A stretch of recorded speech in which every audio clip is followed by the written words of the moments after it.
నమస్కారం city news కి స్వాగతం। రథ సప్తమి సందర్భంగా శ్రీ లక్ష్మీ పద్మావతి సమేత శ్రీ వెంకటేశ్వర స్వామి వారి దేవస్థానం వైకుంఠపురం నందు ప్రత్యేక పూజలు నిర్వహించారు। విశేష పూజల అనంతరం సూర్యప్రభ వాహనంపై స్వామివారి ఊరేగింపు నిర్వహించారు। ప్రజలందరికీ సుఖ సంతోషాలు కలిగేలా సూర్య భగవానుని ఆశీస్సులు ఉండాలని కాంక్షిస్తూ స్వామివారి ఊరేగింపు నిర్వహించినట్లు అర్చకులు తెలిపారు। కార్యక్రమాన్ని ఆలయ ఈవో అనుపమ పర్యవేక్షించారు।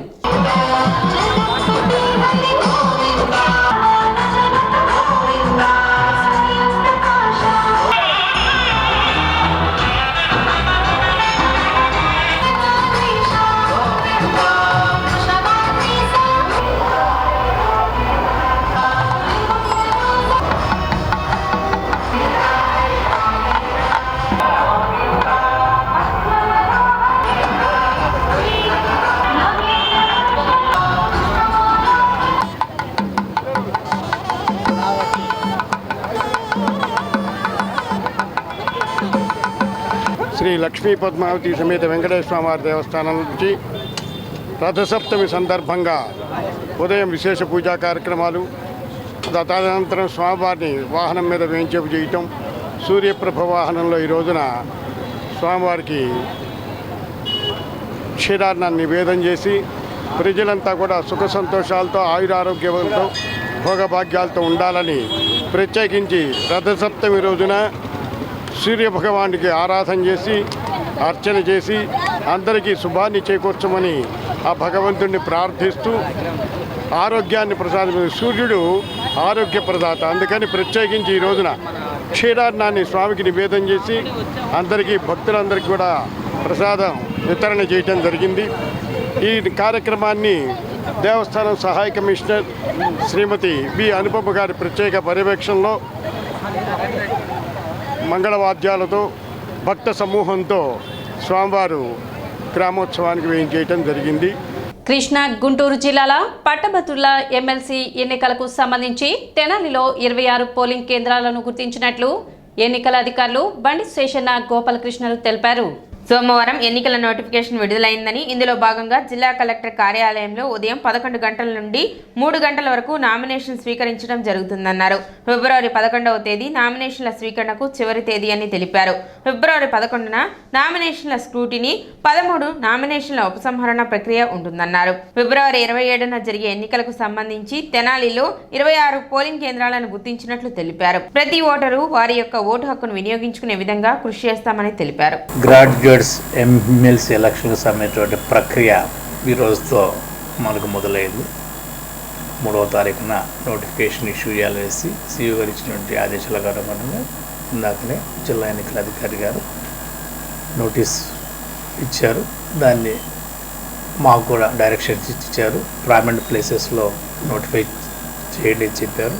మేము కూడా తహసీల్దార్ గారు నేను ఇద్దరం కలిసి మా ఆఫీసులలో కానీ మా సచివాలయాల్లో కానీ ఇంకా ఇతర ప్రామినెంట్ ప్లేసెస్ ఏవైతే ఉన్నాయో అక్కడ డిస్ప్లే చేస్తాము, దాన్ని వారికి పంపిస్తాం। అదేవిధంగా ఈ యొక్క 26 ఏవైతే ఉన్నాయో పిఎస్లు ఏవైతే ఉన్నాయో 7 లొకేషన్లలో ఉన్నాయి। కేఎస్ఎం స్కూలు, అలాగే boys high school, girls high school, పెరుగు మార్కెట్, ఇలా 7 స్కూల్స్ ఉన్నాయి। ఈ యొక్క 7 స్కూళ్ళలో వాటికి అవసరం ఏర్పాట్లన్నీ కూడా బాగా చేస్తాం। ఇంతకుముందుకు ఏ విధంగా అయితే ఏర్పాట్లు ఉన్నా ఆ విధంగానే ఉంటాయి।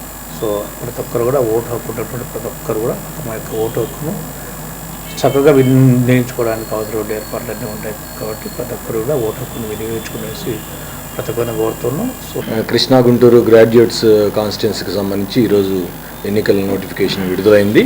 అందులో భాగంగా కలెక్టరేట్లో వర్కింగ్ డేలో ఉదయం 11 నుంచి మధ్యాహ్నం 3 వరకు నామినేషన్స్ స్వీకరింపబడతాయి। 10వ తారీఖు నామినేషన్లు, ఫిబ్రవరి 10వ తారీఖు నామినేషన్లు స్వీకరించేందుకు చివరి తేదీ। అట్లాగే తీసుకొనబడిన నామినేషన్లన్నీ ఫిబ్రవరి 11వ తారీఖున స్క్రూటినీ చేస్తారు కలెక్టర్ గారి ఛాంబర్లో। 13వ తారీఖు విత్డ్రాయల్ చేసుకునే అవకాశం కల్పిస్తారు। మనకి ఎలక్షన్ 27 ఫిబ్రవరిన జరుగుతుంది। ఇందులో భాగంగా మేము ఇప్పటికీ మన మున్సిపల్ కమిషనర్ గారు మేము 26 పోలింగ్ స్టేషన్లు ఐడెంటిఫై చేసాం। దాని ప్రపోజల్స్ కూడా ఉన్నతాధికారులకు పంపించాం। అక్కడ ఏవైతే రిక్వైర్డ్ అవసరాలు ఉన్నాయో అవన్నీ కూడా మేము ప్రతి ఓటరు ఓటు హక్కు వినియోగించుకునేందుకు మన దగ్గర ఓటింగ్ పర్సంటేజ్ పెంచేందుకు మేము తప్పకుండా కృషి చేస్తాం. ఫిబ్రవరి 27వ తారీఖు కూడా ఉదయాన్నే 8 నుంచి బిగిన్ అయ్యి మనకు సాయంత్రం 4 గంటల వరకు ఎన్నిక జరుగుతుంది. మార్చి 8 లోపు ఎలక్షన్ ప్రాసెస్ అంతా కంప్లీట్ చేస్తాం. మన తెనాలి కాన్స్టిట్యున్సీలో పర్ఫెక్ట్గా ఎలక్షన్ జరిగే విధంగా కృషి చేస్తాం. గుంటూరు జిల్లా మంగళగిరి మండలం పెదవడ్లపూడిలోని భగవాన్ శ్రీ సత్య షిరిడి సాయిబాబా మందిరంలో అత్యంత ప్రతిష్టాత్మకంగా జరిగే మందిరం 19వ వార్షికోత్సవ మహోత్సవాలను ప్రారంభించామని చైర్మన్ పాతూరి నాగభూషణం తెలిపారు. ఈ సందర్భంగా బాబాను దర్శించుకునేందుకు మంగళగిరి పట్టణ పరిసర ప్రాంతాలతో పాటు హైదరాబాద్, అమెరికా నుండి కూడా ప్రముఖులు హాజరవుతారన్నారు. వివిధ పార్టీల నాయకులు, ప్రజాప్రతినిధులు, పారిశ్రామికవేత్తలు, ఉన్నతాధికారులు బాబాని దర్శించుకోవడానికి వస్తున్నారన్నారు. ఈ సందర్భంగా సుమారు 70,000 మందికి భారీ అన్నదాన కార్యక్రమం ఏర్పాటు చేశామన్నారు. ఉదయం 8 గంటల నుండే అన్నదాన ప్రసాద కార్యక్రమాన్ని ప్రారంభించామని అన్నారు. జలవనరుల శాఖ మంత్రి నిమ్మల రామానాయుడు స్వామివారిని దర్శించుకునేందుకు విచ్చేయగా మంగళ వాయిద్యాలు, వేదమంత్రాల నడుమ ఆలయ నిర్వాహకులు పాతూరు నాగభూషణం ఆయనకు ఘన స్వాగతం పలికారు. స్వామివారిని దర్శించుకున్న మంత్రి నిమ్మల రామానాయుడు జబర్దస్త్ సాంస్కృతిక కార్యక్రమాలు మరియు గోశాలను సందర్శించి గోవులకు ఆహారాన్ని అందించారు. అనంతరం వారు మాట్లాడుతూ మంగళగిరి నియోజకవర్గంలో పేరుగాంచిన పెద్దవడ్లపూడి గ్రామంలోని శ్రీ సత్య షిరిడి సాయిబాబా మందిర 19వ వార్షికోత్సవాన్ని ఘనంగా నిర్వహించడం ఎంతో ఆనందంగా ఉందని చెప్పారు. గోమాతను రక్షించుకుంటే భూమి, ఆకాశాన్ని రక్షించడమే కాకుండా మన జీవన కాలాన్ని రక్షించుకోవడమేనని, ఈ విషయాలపై ప్రజలకు అవగాహన కలిగించేందుకు కేంద్ర రాష్ట్ర ప్రభుత్వాలు నూతన చట్టాలు ప్రవేశపెడుతుందని అన్నారు. భారతీయ సంస్కృతి సాంప్రదాయాలలో ఒకటైన గోమాతను పూజించి ఆరాధించడం ద్వారా మన ఆరోగ్యాన్ని కాపాడుకోవచ్చునని, అనారోగ్య పాలై కార్పొరేట్ ఆసుపత్రులకు వెళ్లి వేల రూపాయలు ఖర్చు చేసుకోవాల్సిన అవసరం ఉండదని ఆయన అన్నారు. గారి ఆధ్వర్యంలో మరి షిరిడి సాయిబాబా 19వ వార్షికోత్సవ సందర్భంగా పెద్ద ఎత్తున ఏర్పాటు చేసినటువంటి ఈ ఉత్సవాల్లో పాల్గొనడం చాలా సంతోషంగా, చాలా ఆనందంగా ఉందని చెప్పి తెలియజేసుకుంటూ ఉన్నా. ఎందుకంటే పాతూరి నాగభూషణం గారి యొక్క కృషితోటి మరి ఏదైతే ఈ యొక్క షిరిడి ఆలయం ఒక దక్షిణ కాశీగా కూడా పేరుగాంచినటువంటి పరిస్థితి మనందరం కూడా, ఒక దక్షిణ షిరిడిగా కూడా పేరుగాంచినటువంటి పరిస్థితి కూడా మనందరం కూడా చూస్తున్నటువంటి పరిస్థితి. అటువంటి పుణ్యక్షేత్రంలో ఈరోజు పెద్ద ఎత్తున వేలాది మంది భక్తులు ఈ యొక్క కార్యక్రమంలో భాగం పంచుకోవడం, ఎందుకంటే మనందరికీ కూడా ఒక రక్షణ ఇచ్చేటువంటి ఆ గోమాత ఏవైతే ఉందో మరి వాటిని కూడా పెద్ద ఎత్తున సంరక్షిస్తూ ఆ యొక్క గోమాతకు సంబంధించి మరి ఈ యొక్క ప్రజలను కాపాడుకునే విధంగా నాగభూషణం గారు చేస్తున్న కృషి కూడా అద్వితీయం. పెదవడ్లపూడి సత్య షిరిడి సాయిబాబా వారి యొక్క వార్షికోత్సవం సందర్భంగా మంత్రివర్యులు ఇరిగేషన్ శాఖ మంత్రులు రామానాయుడు గారు రావడం జరిగింది. ఆయన ఒకటే చెప్పడం జరిగింది, పాడి పంట, ఎందుకంటే ఆయన నీరుతో సంబంధించిన వ్యక్తి కాబట్టి ఆ నీరు ఇంపార్టెన్స్ ఏంటంటే ప్రజలకు తెలుసు కాబట్టి ఇవాళంతా వ్యవసాయం అంతా నష్టపోతున్న సందర్భంగా ఆవులను పెంచాలి, అదేవిధంగా మనుషులకి ప్రశాంతత ఉండాలంటే సాయిబాబా లాంటి ఈ ప్రవచనాలు ఏవైతే ఉన్నాయో వినగలిగితే మనకు కోరికలను జయించి ప్రశాంతంగా ఉంటాం మనసు. చాలామంది ఏమనుకుంటే డబ్బులుంటే సుఖం ఉంటుంది అనుకుంటారు. డబ్బులుంటే సుఖం ఉంటుంది కానీ ఆనందం అనేది ఎప్పుడూ ఉండదు. అదేవిధంగా ఈ గోసేవ ద్వారా మరి నెయ్యి తాగితే క్యాన్సర్ రాదు, అదేవిధంగా హార్ట్ అటాక్ రాదు. మరి పంచగవ్యాలు, పెరుగు, పాలు, అది మూత్రం, పేడ, ఇవన్నీ కూడా ఒక ఔషధాల కింద లెక్క గోవులకు సంబంధించి ఈ రోజున సాయిబాబా మందిరం కింద ఈ గోశాల కానీ వచ్చినటువంటి భక్తులకి 90,000 మంది దర్శించుకోవడం, అదేవిధంగా ఒక 70,000 మందికి అన్నదానం చేయటం, ఇదంతా కూడా ఆ భగవంతుని కృప వల్ల సాధ్యపడింది. షరాఫ్ బజార్లో వేంచేసి ఉన్న 100 సంవత్సరాలకు పైగా చరిత్ర కలిగిన శ్రీ భద్రావతి సహిత భావన ఋషి స్వామివారి కళ్యాణ మహోత్సవం వైభవంగా జరిగింది. గత నెల 30న ప్రారంభమైన ఉత్సవాల్లో భాగంగా ప్రతిరోజు స్వామి అమ్మవార్లకు విశేష పూజా కార్యక్రమాలు, వాహన సేవలు నిర్వహిస్తున్నారు. ఇందులో భాగంగా ఆదివారం రాత్రి భృంగీశ్వర వాహనోత్సవం నిర్వహించారు. స్వామివారు భృంగీశ్వర వాహనంపై, అమ్మవారు గజవాహనంపై కొలువుదీరగా వాహనోత్సవం అత్యంత వేడుకగా నిర్వహించారు. ఉత్సవంలో కళాకారుల ప్రదర్శన అబ్బురపరిచింది. వాహనోత్సవం ముందు కళాకారుల శివతాండవం, అఘోరాల నృత్యాలతో సాగిన ప్రదర్శనను ప్రజలు ఆసక్తిగా తిలకించారు. భారీ ఊరేగింపుతో వాహనోత్సవం గాడిబావి సెంటర్లోని కళ్యాణ వేదికకు ఉదయానికి చేరుకుంది. అనంతరం శ్రీ భద్రావతి సహిత శ్రీ భావన ఋషి స్వామివారి మణిమయ కళ్యాణ మండపంలో పద్మశాలియ సంఘీలు, మహిళా మనుల సమక్షంలో జరిగిన కళ్యాణోత్సవం మరో భద్రతని తల్పించింది. వేద పండితులు యాజ్ఞకులు వ్యాఖ్యాతల ఆధ్వర్యంలో వేద మంత్రోచ్చరణతో ముత్యాల తలంబ్రాలతో కనుల పండుగ కళ్యాణ మహోత్సవం నిర్వహించారు. కళ్యాణోత్సవానికి విచ్చేసిన పద్మశాలియ ముత్తైదువులకు పసుపు కుంకుమలతో పాటు ముత్యాల తలంబ్రాలు ప్రసాదంగా అందజేశారు. ఆయా కార్యక్రమాలను దేవస్థాన కమిటీ సభ్యులతో పాటు శ్రీ పద్మశాలియ బహుత్తమ సంఘ నాయకులు పెద్ద శ్రేష్ఠులు పర్యవేక్షించారు. ఆదివారం రోజు మరి స్వామివారి ఊరేగింపు తరాబజార్లోని భావనారి స్వామి దేవస్థానం నుండి స్వామివారిని మరి భృంగీశ్వర వాహనం పైన, అమ్మవారిని గజవాహనం పైన ఊరేగింపుగా నగరోత్సవం మొత్తం కూడా తెనాలి పట్టణ పురవీధులన్నీ కూడా స్వామివారి ఊరేగింపు కొనసాగింది. ఆ ఊరేగింపులో ప్రతి వీధిలో ప్రతి వాడలో కూడా పద్మశాలి బౌద్ధమ సంఘీయులు తమ యొక్క భక్తిని చాటుకొని స్వామివారికి తీర్థప్రసాదాలు కైంకర్యాలు సమర్పించి దాదాపుగా తెల్లవారి 9 గంటల వరకు కూడా ఈ ఉత్సవం కొనసాగింది. రాత్రి 9 గంటల నుంచి ఇంత దీర్ఘమైనటువంటి ఉత్సవాలు తెనాలి చుట్టుపక్కల ప్రాంతంలో మరి ఏ ఒక్క దేవాలయానికి ఉండవు. ఈ గాడిబావు సెంటర్లో ఉన్నటువంటి మణిమయ కళ్యాణ మండపాన్ని ఒక పెళ్లి వేదికగా చేసుకొని ముత్యాల తరంబరాలతో స్వామివారిని అమ్మవారి కళ్యాణ మహోత్సవాన్ని మరో భద్రార్థిని కల్పించే విధంగా ఘనంగా నిర్వహించడం జరుగుతూ ఉంది. ఈ కార్యక్రమానికి పెద్ద శ్రేష్ఠులు, అలాగే పద్మశాలి బౌద్ధమ సంఘం, అలాగే దేవస్థానం ట్రస్ట్ బోర్డు, దేవస్థానం ఉత్సవ కమిటీ, పద్మశాలి సంఘీయులు అందరూ కూడా ఇందులో విరివిగా పాల్గొని స్వామివారికి అత్యంత వైభవపేతంగా ఈ కళ్యాణ మహోత్సవాన్ని నిర్వహించడం జరుగుతూ ఉంది. మరి ఈ రోజున ఈ కళ్యాణం అయిన తదుపరి సాయంత్రం పులివాహనం పైన స్వామివారి అమ్మవార్లని మళ్ళీ ఒక నగరోత్సవాన్ని నిర్వహిస్తారు. రేపటి రోజున వసంతోత్సవంలో భాగంగా స్వామివారిని సూర్యప్రభ వాహనంపై వసంతోత్సవ కార్యక్రమాన్ని కూడా దిగ్విజయంగా నిర్వహించడం జరుగుతూ ఉంది.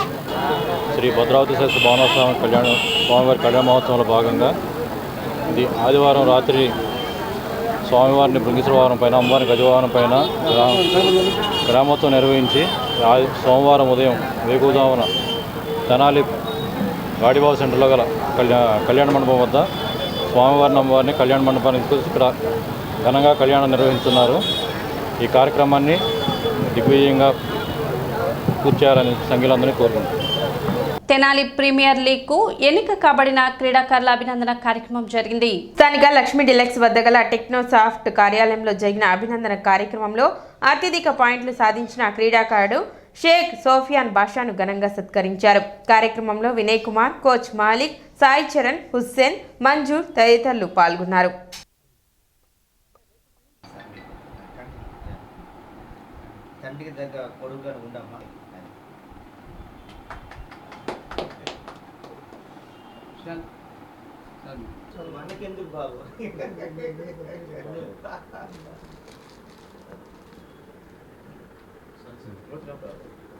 తెనాల్లో ఫస్ట్ టైం నేను ఇలాంటి జెన్యున్ పర్సన్ని చూడటం జరిగింది. మనం 8 years బ్యాక్ నేను కలిసిన అన్నాను. ఓకే, 8 years నుంచి నేను ఇంట్లో ట్రావెల్ చేస్తున్నాను. దెన్ ఫస్ట్ టైము తెనాల్లో ఇలాంటి ప్రోగ్రామ్ ఎవరు కండక్ట్ చేయలేదు, ఒక మాలిక్ గారే. ఫస్ట్ నుంచి నేను ఆయనకి సపోర్ట్ చేస్తున్నాను అండ్ భవిష్యత్తులో కూడా సపోర్ట్ చేస్తాను. ఎందుకంటే నాకు తెలిసి he's one of the genuine person. Genuine పర్సన్స్కే జెన్యున్ టాలెంట్ గురించి తెలుస్తుంది. Sophia, okay, Tenali premier league start చేస్తాం మనం. అండ్ ఈ సంవత్సరం మనం ఆక్షన్ స్టార్ట్ చేస్తాం. ఆక్షన్లో the person is a good batsmen and as well as bowler, okay, and keeper, all rounder అనమాట. ఇతను ఆక్షన్లో వచ్చేసరికి అవుట్ ఆఫ్ 100కి 20 points మనకి స్కోర్ చేయడం జరిగింది. మనకి ఇతను ఏ కోర్స్ నేర్చుకున్నా మా సంస్థ తరపు నుంచి నేను ఫ్రీగా అయితే ఇచ్చేస్తాను. మీ అందరికీ తెలిసిందే Tenali premier league season 8 auction నిన్న జరిగింది యువ క్రికెట్ అకాడమీలో.